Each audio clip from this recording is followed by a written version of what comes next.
So now we're all students of Rabban Gamliel, and we know that we have to say 3 things in Pesach. Otherwise, we haven't fulfilled our obligations. And we have to say Pesach, we have to say Matza, we have to say Maror.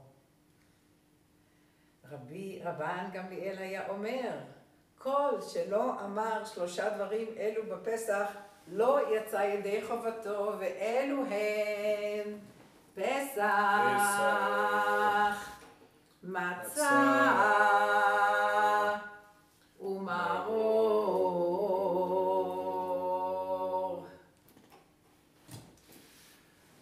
So I want to discuss for a moment, what is this matzah? What is it about? And if I were to ask you, what's the reason that we eat matzah at Pesach? The answer that most people give is, well, doesn't it say in the Torah that when we came out of Egypt, we had our kneading troughs on our shoulder, and the dough did not have time to rise, and it was matzah, therefore we eat matzah. And that's partially correct. But before that, before coming out of Egypt, we were already told we're going to be leaving and we're going to have a meal, and at the meal we're going to slaughter the lamb, and we're going to eat it with our walking shoes on and the staff in our hand and our bags packed, and we're going to eat it with maror, and there will be matzah. No chametz will be found in your house. Matzah. As a memorial for the years of slavery. Well, wait a minute. It's either this or it's that. It's either the bread of our freedom coming out of Egypt, which for some reason didn't have time to rise and therefore left with matzah, or it's a memorial to all that terrible time that we spent in Egypt. So which one is it? So I can tell you this, that when Pesach is over, I mean all of Pesach is over, the first thing that happens when the Chag goes out is that you see people in the street running. Going out for pizza. Going out for pizza, going to the bakeries for bread. They've got to have bread, got to have bread. Well, what you can't wait another day or another day in Chutz La'aretz. There's 8 days of Pesach. My goodness, an extra day without bread. What is this about bread?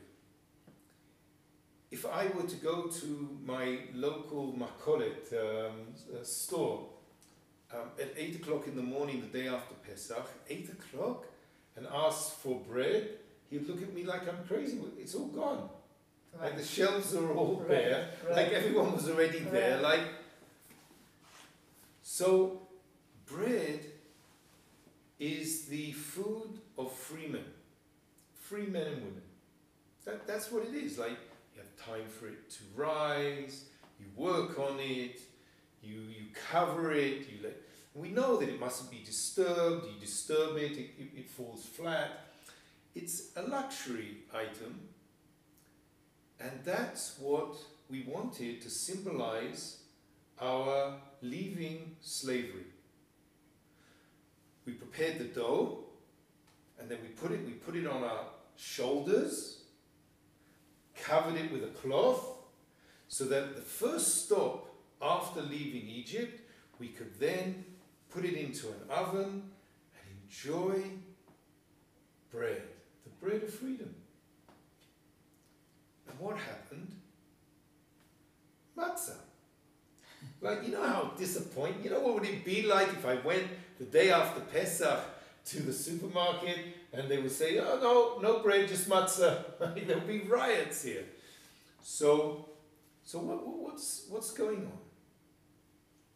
So, these are the 2 sides of the matzah. Matzah has 2 sides. One is the side of freedom and one is the side of slavery. The side of slavery is what we said at the beginning, the poor man's bread. Halachma anya, this is the bread of poverty, which slaves ate in Egypt. And that we eat as a memorial to those times. The other side of matzah is the bread of freedom. How is it the bread of freedom? Of true freedom. Chametz, leavened bread, symbolizes expansion, but its expansion is made of the fermentation process. If you've ever you've seen children, right, take a piece of bread and they crush it up, and you actually end up with something very small, because bread is made mostly air. Mainly holes, made of air. In fact, it's not even air, it's CO2 that doesn't even support life. Our tradition tells us that true bread, true self, is flat matzah. Flat matzah.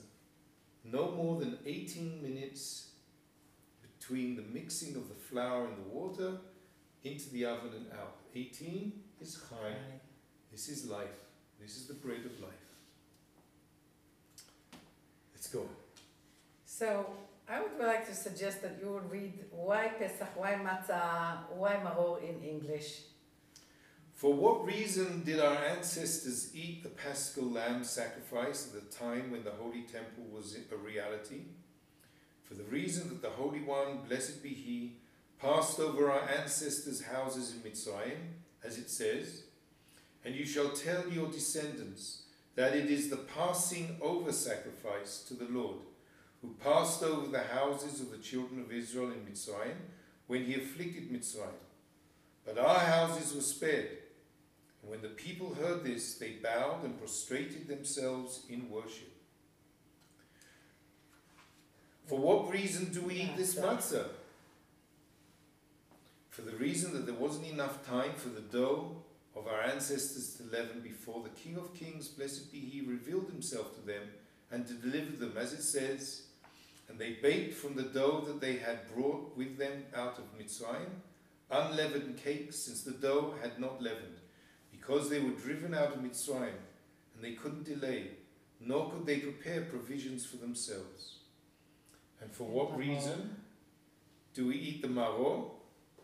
For the reason that the Mitzrayim embittered the lives of our ancestors in Mitzrayim, as it says, they embittered their lives with the hard labor of mortar and bricks, and all the toil of the fields. They were worked upon ruthlessly. כל עבודתם אשר עבדו בהם בפרך.